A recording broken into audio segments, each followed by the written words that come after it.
will the world end? It's a question that people have been asking for millennia, and even more so in recent times.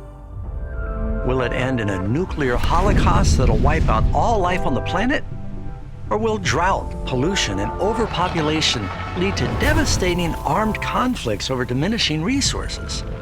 Will some new highly contagious, deadly virus cause a worldwide pandemic and decimate humanity?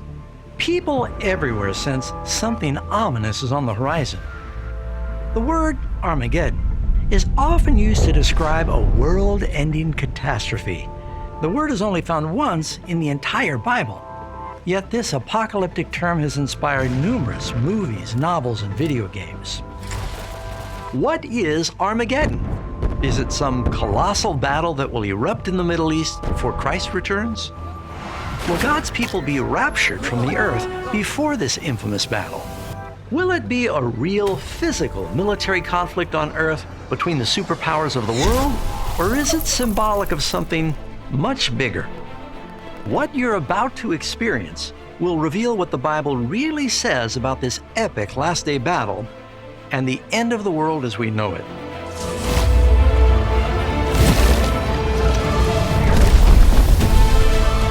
Armageddon and the final events of Bible prophecy. What is the Battle of Armageddon? Where in the Bible does it talk about this last day conflict? You know, there's only one verse in all of the scriptures that uses this word, and it's found in the last book of the Bible. And they gathered them together to the place called in Hebrew, Armageddon. The word Armageddon is actually composed of two Hebrew words that are transliterated into Greek. The word Har means mountain, and the word Mageddon means the gathering of the troops. This is very likely pointing to the Valley of Megiddo, a place of many significant battles in ancient Israel's history. This is also the same location of Mount Carmel, where Elijah the prophet had his famous showdown with the prophets of Baal. But will this final Armageddon battle be located in central Israel?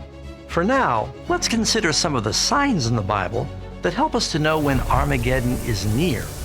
But you, Daniel, shut up the words and sealed the book until the time of the end.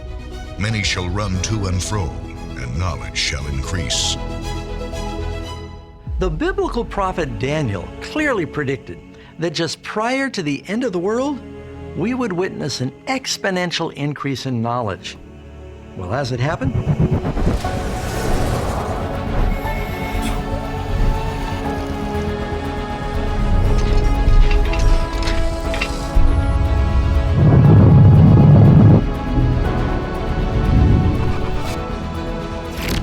Consider, for instance, how dramatically methods of transportation have changed in recent times. For 60 centuries, man could travel no faster than the quickest horse or sailboat. But now voyages that once required months are achieved in minutes. The digital revolution has brought about mind-boggling changes that our ancestors never could have even imagined, including the explosion of AI technology. An even more profound fulfillment of this verse is how knowledge concerning the prophetic books of the Bible would increase. And as predicted, this has happened too.